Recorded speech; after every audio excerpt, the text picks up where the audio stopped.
یہ ساری وہ چیزیں ہیں.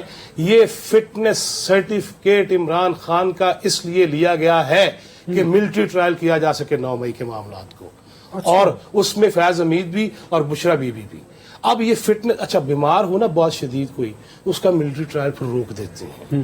لیکن جب وہ ہٹا کٹا ثابت ہو جائے اور معاملات صحیح ثابت ہو جائے تو ملٹری کورٹ ہو نہیں. آپ کو پتا ہے کہ سیاست بڑی تیزی سے تبدیل ہو رہی ہے، اور آپ یہ بتائیے کہ کیا سپریم کورٹ کے فیصلے پر پارشلی عمل درآمد ہوا ہے، منوانہ عمل درآمد ہوا ہے؟ جو پاکستان تحریک انصاف اور پاکستان مسلم لیگ نون ہیں، دونوں کہتے ہیں کہ توہین عدالت کے مرتکب ہوئے ہیں.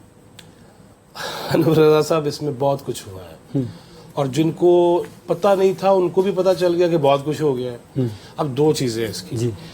میں یہاں سے شروع ہوتا ہوں. نئے صوبوں کی بات آئی، پھر اچانک سپریم کورٹ سے فٹافٹ انصاف کی باتیں، میں لٹی گئی، طبیعت خراب اور پتہ نہیں کیا کچھ ہو گیا.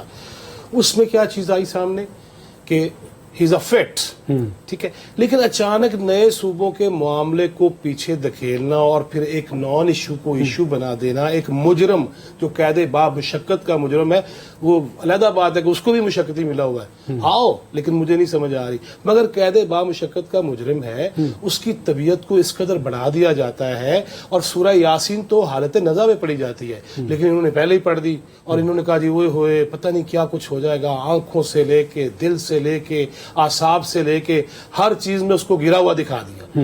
اور جب وہ سامنے آ جاتے ہیں تو پھر وہ ان کی وہی ہمشیرہ ہی کہہ رہی ہیں نا. اب نئے صوبوں کے نہ بننے میں اہل سیاست بھی ہو سکتے ہیں، بیوروکریسی بھی ہو سکتی ہے، بہت سارے مافیاز بھی ہو سکتے ہیں جن کو نئے صوبے بنے تو ان کی جو تطہیر کا عمل ہونا ہے. ایویں تو نہیں بنانے نا کسی کو ڈی سی بنانے کے لیے. وہاں پہ مال کتنا ہے، وہاں پہ معاملات کتنے ہیں، وہاں پہ وسائل کتنے ہیں، وہاں پہ وسائل کی چوری کتنی ہے، یہ ڈر اور خوف تھا. فیصل صاحب آپ کہہ رہے ہیں کہ نئے صوبوں اور نئے انتظامی یونٹس جو ہیں اس معاملے کو ڈائیورٹ کیا گیا. یہ ہوا ہے، یہ کس نے کیا؟ یہ ایک طرف سوچ ہے. یہی تو میں مافیاز کی بات کر رہا ہوں. اور کیسے اچانک سے کہانی بدلی اور راتوں رات فلم بدل گئی نا. ایک چیز تو یہ.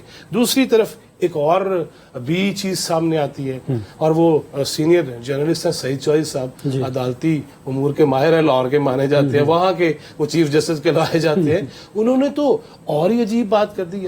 انہوں نے کہا کہ یہ ساری وہ چیزیں ہیں، یہ فٹنس سرٹیفکیٹ عمران خان کا اس لیے لیا گیا ہے کہ ملٹری ٹرائل کیا جا سکے 9 مئی کے معاملات کو.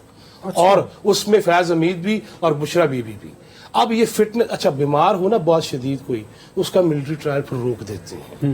لیکن جب وہ ہٹا کٹا ثابت ہو جائے اور معاملات صحیح ثابت ہو جائے تو ملٹری کورٹ ہو نہیں. لیکن ایک رائے تو یہ بھی ہے کہ شاید کوئی ان کو ریلیف ڈھیل کی بات بھی کی جا رہی ہے. ایسا نہیں ممکن ہے. جس قسم کی زبان اس کے باوجود استعمال کی گئی ہے، اداروں کے حوالے سے، بہت ساری چیزوں کے حوالے، بیرونی دنیا کے اندر، کیا آپ نے وہ سپیسز نہیں دیکھی جس میں یہ مثال دی جا رہی ہے کہ یہ لڑنا، یہ جھگڑنا اپنے حقوق کے لیے اگر ہم نہیں کریں گے تو ہم صحابہ کرام اور انبیاء کی سنت پہ عمل نہیں کر رہے ہوں گے. کیونکہ غزوے کیوں ہوئے تھے؟ اسی لیے ہوئے تھے نا. اب اس قسم کے مذہبی ٹچ دے کے اور آپ یہ کہیں کہ ٹائروں کو آگ لگاؤ اپنے محلوں میں اور اس کے بعد اپنے ڈنڈوں پہ کیل لگا لو. وہ پہلے بھی انقلاب والے ایک آئے تھے جرابے بیچ کے، وہ بھی یہی کہتے تھے کہ کیل لگا لو ڈنڈوں کے اوپر اور کسی کو چھوڑنا نہیں. اب پھر وہ مہم چلائی گئی ہے. آپ کی ایسی مہم ہوگی تو پھر آپ کہیں گے ڈیل ہوگی. Fitness certificate